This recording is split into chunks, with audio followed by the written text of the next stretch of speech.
საშინაო სკოლის გაკვეთილებს წარმოგიდგენთ კომპანია სილქნეტი.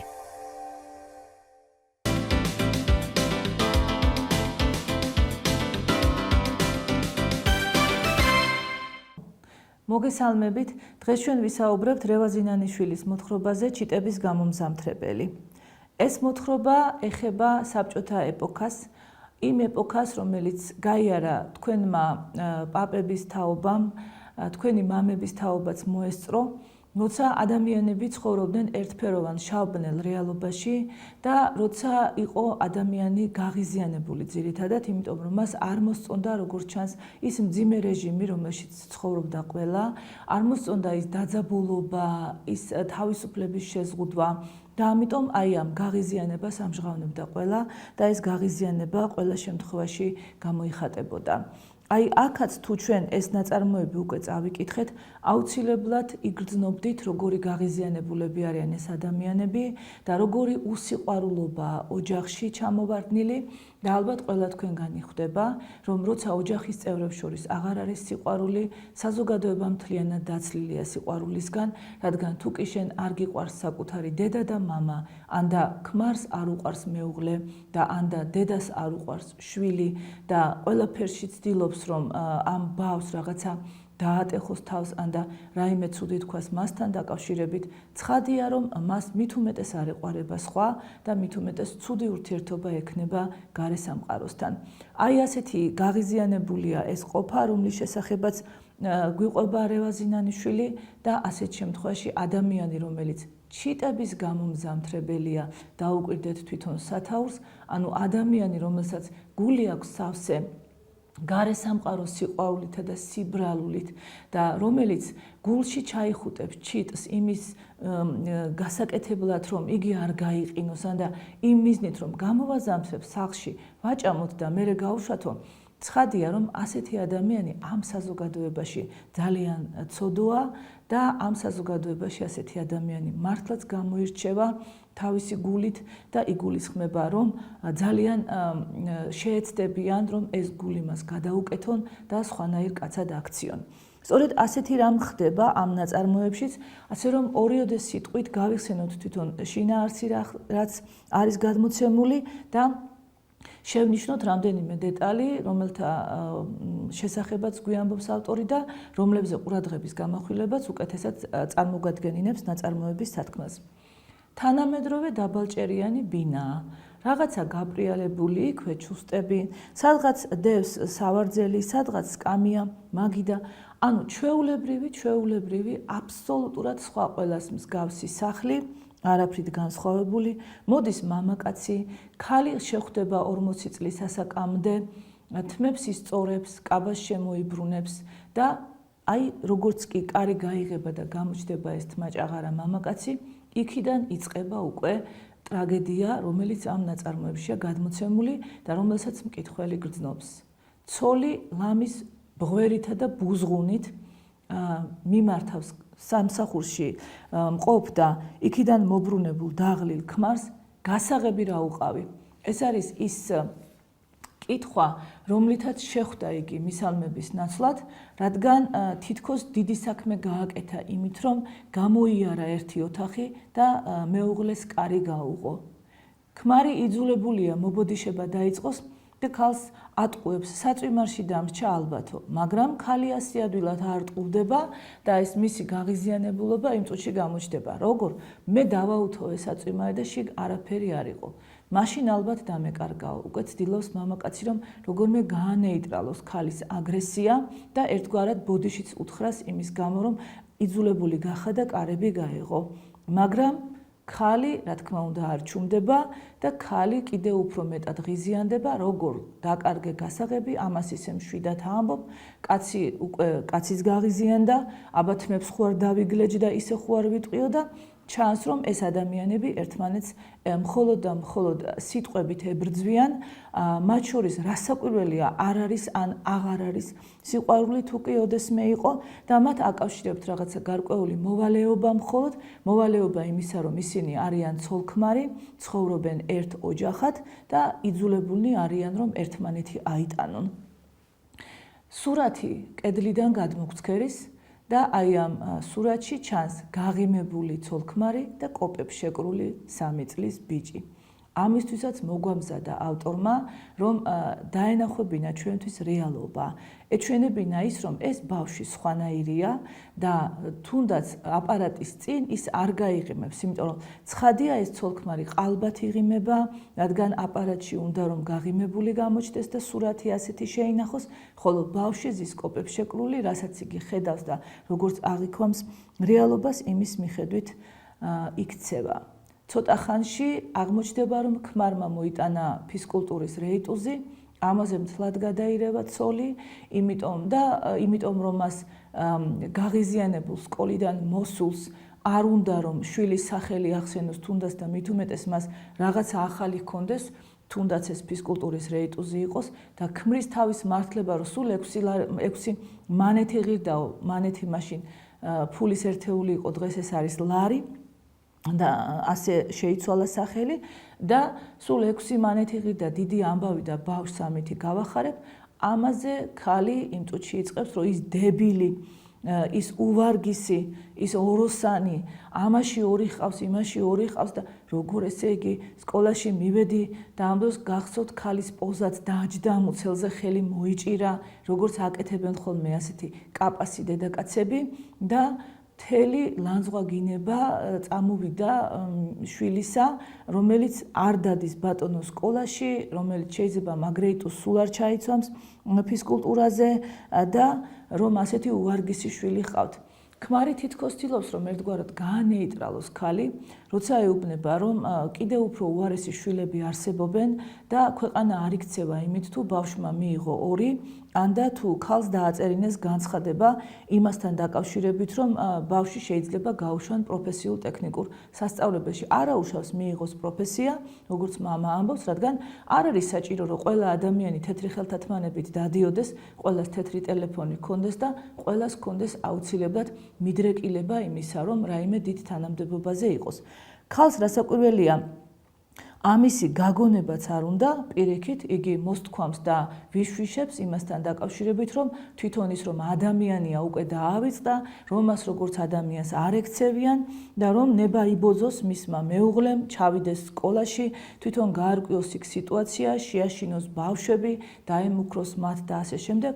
ანუ ქმრის კიდევ ერთხელ ცდელობა იმისა, რომ ცოტათი შეაკავოს ცოლის ასეთი ხმაურიანი და ასეთი უსიყვარულო დამოკიდებულება მასთანაც და შვილებთანაც, ისევ მარცხით მთავრდება, რადგან როცა იგი ამბობს, რომ აი მე მახსენდება, რომ ბიჭები ტანკებს უვარდებოდნენ, მაგაზე უფრო პატარები, დიდი ამბავი, მათი დედები ბედნიერები არიანო, ასე გააჩერებს ცოლი, ხოლო შემდეგ როცა უყვება, რომ ერთ-ერთი ნათესავი შეხვდა, რომელსაც ბავშვი უკვდება და საწყალი გაგიჟებული იყო, იმიტომ რომ ბავშვს გვერდში წყალი ჩაუდგა და იქნებ სანახავად წავსულიყავითო, იმიტომ რომ მამაკაცი ცდილობს, რომ როგორმე სხვა საქმეზე, სხვა მიმართულებით წარმართოს ლაპარაკი და იქნებ ქალი მიახვედროს, რომ შვილის ფასი უნდა იცოდეს მან და შვილი უნდა უყვარდეს ორიანის შემთხვევაშიც კი და რომ ეს ორები ასეთი ჩხუბითა და დავიდარებით არ გამოსწორდება, არამედ სხვანაირად უნდა მოექცეს იგი შვილს ცოტათი უფრო ადამიანურად, აი ამის შედეგი ისევ ის არის, რომ ქალი ამბობს, რომ მე თქვენ ხელში ყველაფერს გამორჩენილი ვარ და მოწყვეტილი, ვერც ნათესავებში დავდივარ, ვერც მოყრებში, ამიტომ შენ თვითონ წადი ვთქვათ, შენ თვითონ ნახე და ასე შემდეგ, ასე რომ ნებისმიერი რამე, რაც გინდა თქვას მამაკაცმა, მას უბრუნდება უარყოფითად, უბრუნდება გაღიზიანებული ცოლისაგან და ჩვენ გვეცოდება კიდეც ეს მამაკაცი ამ ქალის ხელში და გვეცოდება, რაც მთავარია მისი შვილი, რომელსაც კაცმა არის ის რა ელოდება, როცა დედამისის თქმისა არ იყოს, მამიდამისთან არის წათრეული და როცა იქიდან მოეთრევა, რა დახვდება მას სახლში და როგორ დაელაპარაკებიან, ალბათ არის ადვილი გასაგები. ქალი რასაკვირველია ბიჭის მასწავლებლებსაც, წყევლის და მის დამრიგებლებსაც, რომლებიც ორებს უწერენ თქვათ და აი ეს გაღიზიანება უკვე სკოლაზეც გადადის, მაგრამ ყველაფერი მაინც გაცილებით უფრო მძაფრდება, მაშინ როცა აი ეს კოპებს შეკრული რომ იყო 3 წლისა, აი ეს ბავშვი შემოდის. შეგეცოდებათ კიდეც იმ დახასიათების მიხედვით, რასაც მოისმენთ. ჯერ ერთი მამა ამბობს მასზე, რომ რა ვქნა ხომ არ მოვკლავო და გავიწყდაო, რომ ჩვენ მას ანტიბიოტიკებით ვაცოცხლებთო. როგორც ჩანს, ბავშვი ავადმყოფია და მაინც და მაინც არ გამოირჩევა ისეთი ჯანმრთელობით, რომ შეიძლებოდეს მასზე გარკვეული ექსპერიმენტების ჩატარება, მასთან მკაცრად მოქცევა ან რაიმე ასეთი. შემოვიდა აი ეს ბავშვი, მაღალი, წვრილი, მხრებში მოხრილი, გრძლად გაშვებული თმებიო, კიდევ უფრო უპატარავებდა ისედაც პატარა, სიგამხდრისაგან ჩამუქებულ, ჩატეტკილ სახეს. როგორც ხედავთ, ბავშვს აშკარად ეტყობა, რომ ის მისახედია, რომ მას აკლია მოფერებაც, ალერსით, სიყვარულიც, ჭამაც. შეიძლება ის იმიტომ არ ჭამს, რომ იმას არ უკეთებენ, რაც მას სურს, ან არ აქვს ოჯახს ამისი საშუალება, ან გნებავთ სურვილი არ აქვს ამისი. დედამის იმის გამო, რომ ვერ სწავლობს ისე, როგორც მას მოეწონება და შემოდის ბიჭი საოცრად გახარებული. აი მკითხველი გძნობს, რომ ასეთი ღიმილით, ასეთი ბედნიერი, ასეთი ლაღი, ეს ბავშვი ალბათ არ ყოფილა მანამდე არასოდეს და შემოიტანს სულ სხვა გარემოს, აი ამ ერთფეროვან, ნაცრისფერ, ჩამუქებულ, ჩაჟამებულ, ერთმანეთის მიმართ აგრესიულად განწყობილ ოჯახში, შემოვიდა ხალისით, ბედნიერი და ფანჯრები დაკეტილია? იკითხა და უყურეთ ეგრევე ორივე მშობელი დაძაბული, გაღიზიანებული, ერთმანეთს შეხედავს ჯერ შეშინებული თვალებით და შემდეგ შეუღრენენ ბავშვს. ფანჯრები რადგინდა? იმიტომ რომ ისინი არაფერს კარგს არ მოელიან და არაფერს ისეც, რაც უნდა თქვას ბავშვმა. ბავშვი ამბობს, ჩიტები მოვიყვანე, 2 ჩიტბატონა, სულიაფი ღირდაო, სულიაფი. შეიძლება ეს მას იმ ფულით აქვს ნაყიდი, რომელიც ან მამიდან მაჩუქა, ან შეიძლება საჭმელი არ იყიდა, როცა მისცა მშობელმა მას სკოლაში საჭმლის საყიდლად და აი ამითი მოგროვებული ფულით იყიდა მან ეს 2 ჩიტბატონა და მართლაც ეს ქაღალდის პარკში ყავს ისინი ჩასმული, გულში ჩახუტებული და მოხსნის თავს, რაკიღა დარწმუნდა, რომ ფანჯრები დაკეტილია და ძალიან ბედნიერი იმითი, რომ აი ეს ჩიტბატონები აფართხუნდნენ ამ ოთახში, ბიჭი ადევნებს თვალს, მაგრამ ვაი რომ სულ 1 წამით გრძელდება ეს სიხარული იმისა, რომ აი ამ ნაცრისფერ ყოფაში გამოჩნდეს რაღაცა ჭრელი, რაღაცა სიცოცხლით სავსე, რაღაცა სხვანაირი, სხვაზე იფიქროს ადამიანმა, მისი გული სხვა რამისკენ მიიმართოს და სხვა რამეზე აცგერდეს. გამოჩნდა ასე თითქოს, მაგრამ ქალი მაშინვე წამოხტა, 1 წამითაც არ დაუკარგავს დრო, სასწრაფოდ გამოიტანა ჯოხი და სასწრაფოდ გაეკიდა ჩიტებს. და თქვენ გრძნობთ, რა დღეშია ეს ბავშვი. ბავშვი, რომელსაც ეს სიხარული უცბად საშინელი მწუხარებით შეეცვალა. მწუხარებით მარტო იმის გამო კი არა, რომ ჩიტები უნდა დაუხოცონ. ჩიტები, რომლებიც მისი გულიდან არიან ამოსულები ამ შემთხვევაში და ეს ჩიტი თვითონ ეს ბავშვია, ამ ბავშვის სიხარული, ამ ბავშვთან დაკავშირებული პიროვნული თავისებურებანი. თითქოს ეს ჩიტი ბავშვთან ასოცირდება. ამ შემთხვევაში ალბათ ხვდებით ამას, გრძნობთ, მაგრამ ქალი დასდევს და ეს ბიჭი აწურული, სადღაც დამდგარი საწყალი, მხოლოდ ყვირის არ მოკლა, მამა მოუხმოს, არ მოკლას უთხარი, მაგრამ მამა ამ დროს ჭამს და სრულიად არ ადარდებს, რა ხდება გარშემო.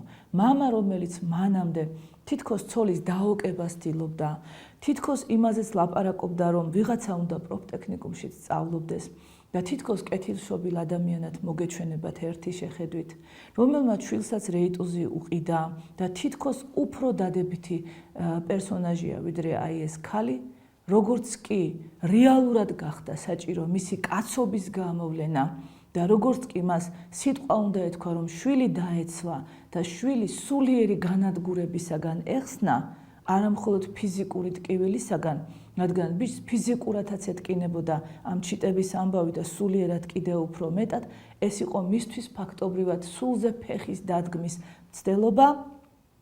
მამამ ხმა არ მოიღო, ასე რომ ბიჭის ყვირილი, კარგი დედა რჩება აბსოლუტურად ყურადღება მიუქცეველი, ქალი ჯერ ერთ ჩიტს კლავს, შემდეგ მეორეს და აი რაც ხდება, ის არის განსაკუთრებით გულსაკლავი.